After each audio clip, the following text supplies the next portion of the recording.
Sabe, existem poucos textos que influenciaram tanto o debate sobre fé e política quanto um capítulo bem específico da Bíblia. Hoje, a gente vai mergulhar em Romanos, capítulo 13, para entender como ele vem moldando a vida em sociedade há séculos. Então, nosso roteiro vai ser o seguinte, dividido em 6 partes. A gente começa pela relação muitas vezes polêmica entre fé e governo e vai caminhando até chegar nos princípios mais pessoais, como o amor e a urgência espiritual. Vamos lá! E a grande pergunta que Romanos 13 tenta responder é justamente essa. O texto se propõe a ser um guia prático, sabe? Sobre como navegar pelo mundo lá fora sem ter que abrir mão das próprias convicções. Para a gente ter uma ideia do contexto, os primeiros 11 capítulos de Romanos são pura teologia bem densa. Aí, quando chega no capítulo 13, a chave vira. É aqui que toda aquela teoria começa a ser aplicada no dia a dia.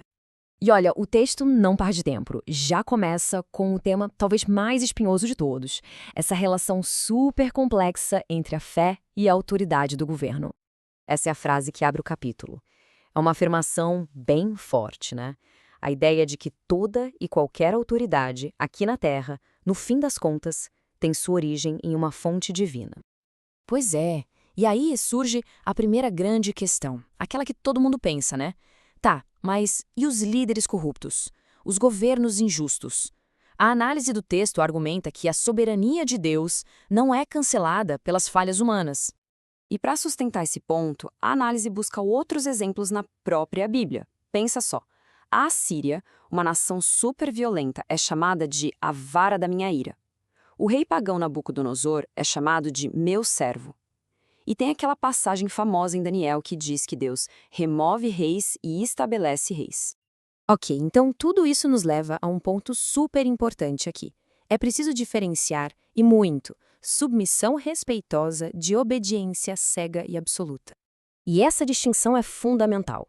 A submissão dentro desse contexto seria reconhecer uma ordem, uma estrutura que existe. Mas a obediência cega é outra história. Ela não tem limites, ela passa por cima da consciência e pode até se tornar uma forma de idolatria. E existe um limite muito claro para essa submissão. É o que a gente vê nessa outra passagem. Importa antes obedecer a Deus do que aos homens. Ou seja, quando uma lei humana bate de frente com um mandamento divino, a autoridade maior sempre prevalece. E a Bíblia está cheia de exemplos disso, não é? As parteiras no Egito que se recusam a cumprir a ordem de matar os bebês. Os amigos de Daniel que não se curvam para a estátua de ouro. O próprio Daniel que continua orando mesmo proibido. O ponto-chave aqui é que isso não era uma rebelião política. Era um ato de fidelidade a Deus. E eles estavam dispostos a arcar com as consequências. Beleza. Então, partindo desse princípio de respeito à autoridade, o texto entra numa parte bem prática. As responsabilidades do dia a dia de um cidadão. E aqui a coisa fica bem específica. É sobre pagar impostos a quem se deve impostos, tributos a quem se deve tributos. É dar respeito a quem merece respeito e honra a quem merece honra. É uma lista bem direta de obrigações tanto financeiras quanto sociais. Isso lembra muito aquela outra passagem famosa, né? Dai a César o que é de César e a Deus o que é de Deus. A ideia é que uma coisa não exclui a outra. É perfeitamente possível coexistir, cumprindo os deveres cívicos e também os deveres espirituais. E essa lógica não para nos impostos. Ela entra na nossa vida financeira pessoal.